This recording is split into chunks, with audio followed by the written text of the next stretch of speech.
அமெரிக்காவின் வாஷிங்டன் பகுதியில் டிசியில் உள்ள இஸ்ரேல் தூதரகத்தின் 2 ஊழியர்கள் கொல்லப்பட்டதற்கு யூத எதிர்ப்பு மற்றும் இஸ்ரேல் எதிர்ப்பு தூண்டுதல் சூழலே காரணம் என்று இஸ்ரேலின் வெளியுறவுத்துறை அமைச்சர் கியோடின் சார் குற்றம் சாட்டியுள்ளார்.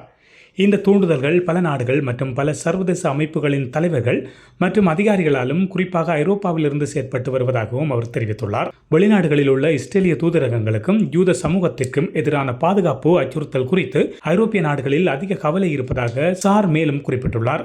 உலகெங்கிலும் உள்ள இஸ்ரேலிய தூதரகங்களில் பாதுகாப்பு அதிகரிக்கப்படும் என்று பிரதமர் பெஞ்சமின் நெதன்யாகு தெரிவித்துள்ளார். தலைநகர் வாஷிங்டன் டிசியில் உள்ள யூத அருங்காட்சியகத்தில் நடந்த ஒரு நிகழ்விற்கு வெளியே நடந்த இந்த துப்பாக்கிச் சூட்டில் 2 இஸ்ரேலிய தூதரக அதிகாரிகள் கொல்லப்பட்டதைத் தொடர்ந்து நெதன்யாகுவின் இந்த அறிவிப்பு வெளியாகியுள்ளது.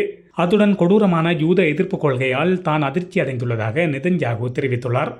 அமெரிக்காவிற்கான இஸ்ரேலிய தூதுவர் மற்றும் அமெரிக்க அட்டர்னி ஜெனரல் பாம் போண்டி ஆகியோர் இந்த விவகாரங்களை பற்றி தமக்கு தெரிவித்ததாகவும் கொலையாளியை அமெரிக்கா நீதியின் முன் நிறுத்தும் என்றும் அவர் கூறியுள்ளார். யூத எதிர்ப்புக்கு எதிராக தெளிவாக நின்றதற்காக அமெரிக்க ஜனாதிபதி டொனால்ட் ட்ரம்புக்கு நெதன்யாகு நன்றிகளையும் தெரிவித்துள்ளார். இந்த நிலையில் இஸ்ரேலிய தூதரக அதிகாரிகள் இருவர் சுட்டுக் கொல்லப்பட்ட சம்பவத்திற்கு அமெரிக்க ஜனாதிபதி டொனால்ட் ட்ரம்ப் கண்டனம் தெரிவித்துள்ளார்.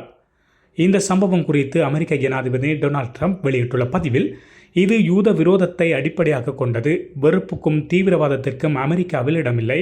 பாதிக்கப்பட்டவர்களின் குடும்பங்களுக்கு இரங்கலை தெரிவித்துக் கொள்ளுகின்றேன்.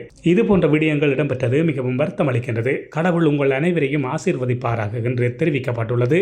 வாஷிங்டனில் உள்ள யூத அருங்காட்சியகத்தில் நடந்த ஒரு நிகழ்வில் இருந்து வெளியேறுகின்ற போது குறித்த அதிகாரிகள் துப்பாக்கிச் சூட்டுக்கு இலக்காகினர்.